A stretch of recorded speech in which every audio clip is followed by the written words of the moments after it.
An introduction into the narrative of the life of Frederick Douglass, an American slave, written by himself. The bitterest time of my slavery occurred during the first 6 months I lived with Cubby. We worked in all weather.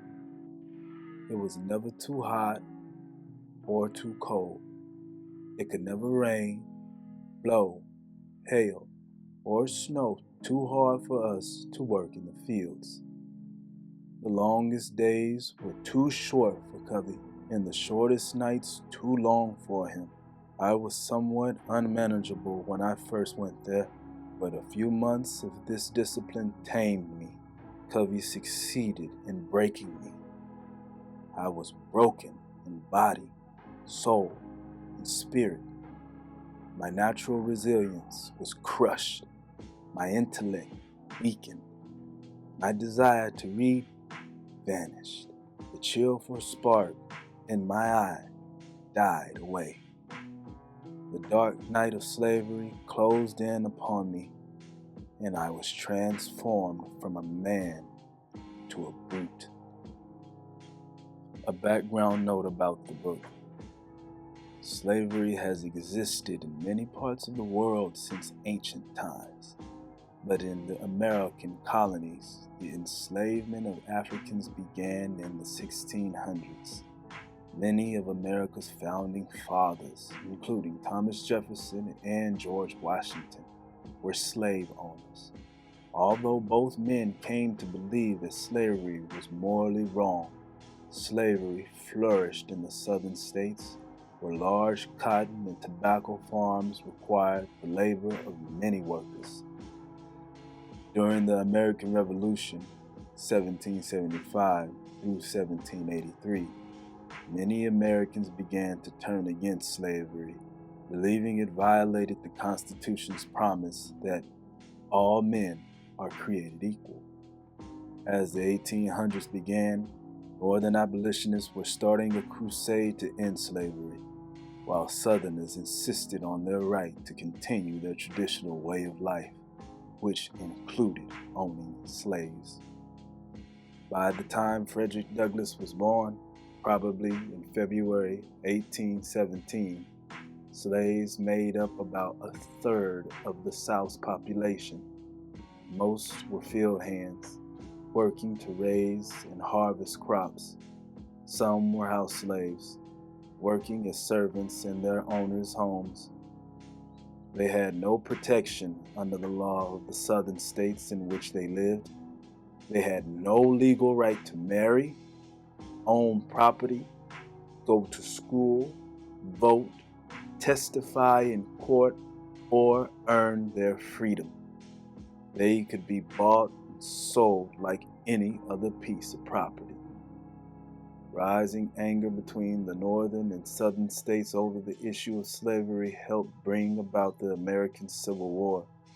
When the war ended in 1865, slavery was abolished in the United States. Afterward, about the author, when Frederick Douglass ends his narrative, he is a young married man of about 24, newly arrived in the free state of Massachusetts and just beginning to be known as a public speaker. He closes his book by saying that he is pleading the cause of my fellow slaves. I leave it to those acquainted with my efforts to decide my degree of success. How successful was Douglass in pleading the cause? The fact is that the publication of the narrative of the life of Frederick Douglass made its author a famous and influential man. It put him in the spotlight, and that, at first, was not a comfortable position for him. But let's back up a little and fill in some important gaps in Douglass' story. First of all, how did he escape from slavery? As Douglass explained in his narrative, he could not provide details without getting other people in trouble. But years later, after slavery was abolished in the United States, he did publish the story of his escape. In Baltimore, he had become friends with a free black man, a sailor named Benny. Benny offered to lend his own identity papers to Douglass for his journey. Now, Using the papers was very dangerous for both Douglass and Benny. Benny could be arrested for helping Douglass, and Douglass, of course, would be returned to slavery if he were caught. To make matters worse, Benny and Douglass looked nothing alike, and Benny's papers included a description of their owner. Taking Benny's papers, Douglass dressed as a sailor and boarded a train headed north. Thanks to his work in the shipyards, Douglass could talk the talk of a sailor, and he managed to escape suspicion. His papers were checked several times, but not carefully. He even met several white people who knew him as a slave in Baltimore, but dressed in his sailor's clothing, they didn't give him a second glance. Still feeling miserably anxious, he rode the train from Baltimore into Delaware, also a slave state. There he boarded a boat to Philadelphia, and from there took another train to New York, where he picks up his story again in the narrative. It was in 1841 that Douglass spoke at a meeting of the Massachusetts Anti-Slavery Society, describing what freedom meant to him. The society was so impressed that it immediately hired him to lecture about his experience as a slave. Audiences were spellbound by Douglass, who was by all accounts a powerful public speaker. Some pro-slavery writers, worried about the publicity Douglass was receiving, accused him of being a fraud. They said he was too literate and too articulate to have ever really been a slave. To prove them wrong, Douglass wrote his narrative, in which he provided names, dates, and places related to his days spent in slavery. The book was an instant sensation, eventually selling over 30,000 copies in the United States and Britain. It was translated into French, German, and Dutch. While Douglass was happy that the book raised people's awareness of the horrors of slavery, its publication also put him in a frightening position. Now everyone knew that he was an escaped slave and that under Maryland law, he was the property of his old master. Any slave hunter could have captured him, forced him to return to Maryland, and collected a reward. To avoid capture, Douglass fled to Europe in August 1845. He spent the next 20 months on a lecture tour of England, Scotland, and Ireland. During that time, anti-slavery groups in England raised enough money to purchase his freedom. When Douglass could safely return to the U.S., he moved to Rochester, New York. There, he founded the North Star, an anti-slavery newspaper. His reputation as a spokesman for African Americans kept him in the public eye for the rest of his life. He organized a protest against segregated schools in Rochester. His home was a stop on the Underground Railroad, the network that helped runaway slaves reach safety in the North. When the Civil War began in 1861, President Abraham Lincoln met Douglass twice to discuss the role of black soldiers in the Union Army. In 1877, President Rutherford Hayes appointed Douglass U.S. Marshal for the District of Columbia. He later served as U.S. Minister to Haiti. Throughout his long life, Douglass remained a fiery spokesman for racial equality. He also became involved in the fight for women's rights, becoming friends with many of the leading feminists of his day. On February 20th, 1895, he attended a meeting of the National Council of Women in Washington, D.C., where the audience gave him a standing ovation. Shortly after returning home that day, he had a heart attack and died. After his death, a eulogy for Frederick Douglass was presented by the Reverend Alexander Crummell, a well-known black activist at the time. Reverend Crummell's words are a fitting close to a discussion of Douglass's life. He wrote, "What use are we to make of such a character as Frederick Douglass? Let his life be a lesson to all our children. Let his virtues be rehearsed to future generations. Let not one of us forget to hold him up as a pattern for young men in any station of life." About the book. Today, very few people would defend the institution of slavery. We take for granted that owning people is an evil, a moral practice. Why then should anybody bother to read the narrative of the life of Frederick Douglass? Slavery was wrong. Slavery was awful. Most importantly, Slavery was abolished in the United States in 1865. Can't we just forget about it? Just forgetting about it sounds tempting.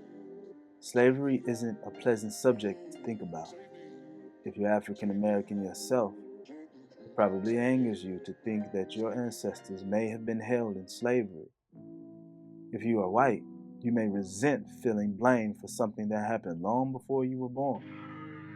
Whoever you are, you might tend to think, let's focus on the future, not the past. It's time to move on. By reissuing this narrative, are we aiming to reopen the wounds of slavery, stirring up anger and bitterness among us? No. The problem is, people don't really move on from a situation until they've understood it. If you and a close friend have a serious disagreement, for instance, you might be reluctant to talk honestly about it. So instead, you might put on a smiling face and say, let's just forget about it. But do you really forget about it? Or do your feelings about what happened stay raw and painful, ready to flare up again when something else, even something unimportant, happens between you? The same dynamic is at work when you consider events that have happened between groups of people. A famous philosopher once said, "Those who cannot remember the past are condemned to repeat it." In other words, history is full of stories of people and nations making terrible mistakes.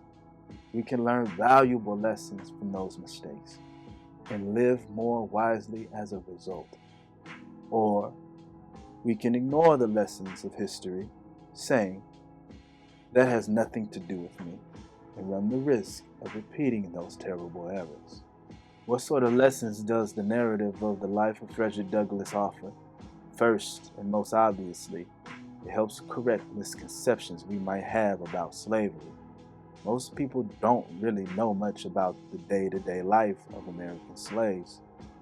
We may have read stories or watched movies in which slaves appear, but such characters are not usually the focus of the story. They're just in the background, going about their work. They may even appear to be happy and content. By contrast, Frederick Douglass gives us a very realistic description of slave life. He tells us about the atmosphere of violence, the beatings, whippings, rapes, and even murders that were ever-present threats. He describes the hunger, lack of adequate clothing and shelter, and inhumane working conditions that slaves endured. He tells us of the anguish slaves felt when they were ripped away from their families and friends. Perhaps most powerfully, he makes us feel the hopelessness and humiliation of a slave's daily life.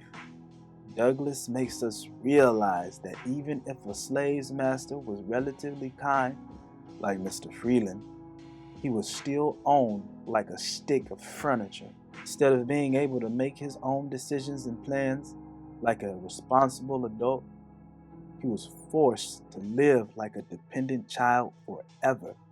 Faced with the prospect of such a life, a slave had few options.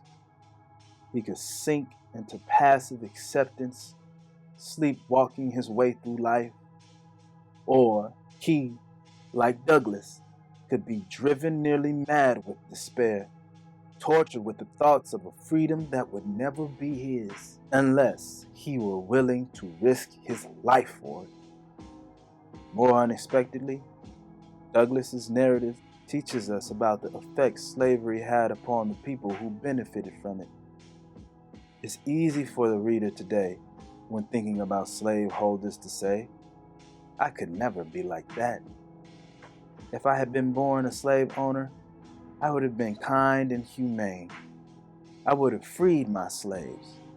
I would have seen how unjust slavery was, and I would have worked to change the system.